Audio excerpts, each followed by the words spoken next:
musicians, please take the time to warm up. Our body is part of our instrument, and if we don't take care of it, it can limit us when it comes to our performance on any instrument. And so you have to take the time to warm up. I'm from an area, New England area, where it gets cold in the wintertime throughout the year. And there's nothing worse than trying to play a long service or what have you, not warmed up in the cold weather. It's not good for your joints and it limits your mobility. And so in this video, quick video, I'm just gonna suggest a few warm-ups that you can use, whether you're a piano player, bass player, of course here, drummer, or whatever. I think that it's so important that we take care of our health as well, or else we run the risk of paying for that later on. And so in this video, we're not playing any bass in this video. I'm just gonna show you guys what I do before I play in a service or playing live or anywhere. So the first exercise that I usually do is something like this, where I'm just stretching my fingers, okay?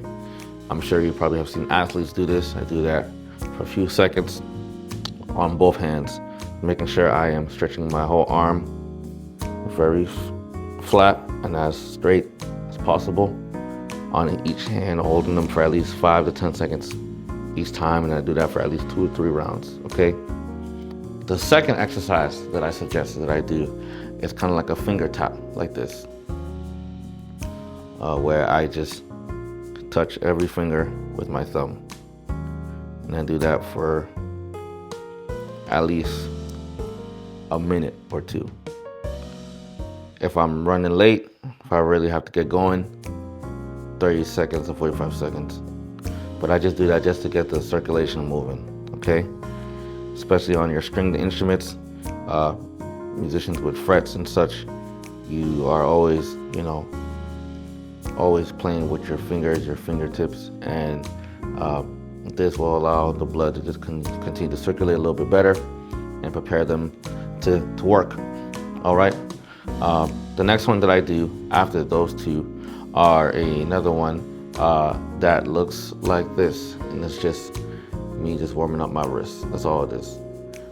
Moving them not too fast, just slowly, just because when you're playing bass, for example, or even drums, there's a lot of wrist motion going on. With bass, it's not the most wrist motion, but depending on how long you're playing, your posture and all that, if you're not warmed up and if you're not having a proper technique right here, you can be hurting yourself. And so you want to make sure you're also stretching.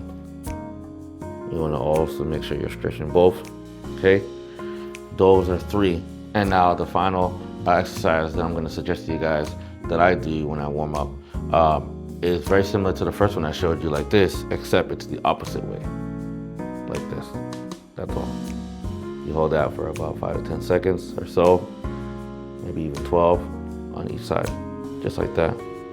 Now with this one, I won't do it now because I have my bass in my lap, but what I actually try to do with this one, if I'm sitting in a chair or if I'm sitting in the area that I'm playing bass in, and if this chair is low enough, not like a stool like this one, what I actually do is I'll kind of move over, lean over, and I'll try to make my palm touch the floor or touch the ground and just stay there as flat as possible for about 10 to 15 seconds on each side. Do that, apply those things, and make sure you're warmed up before you play anywhere. Make sure you're warmed up before you play anything. Your body is a part of your instrument, and we want to take care of that as well.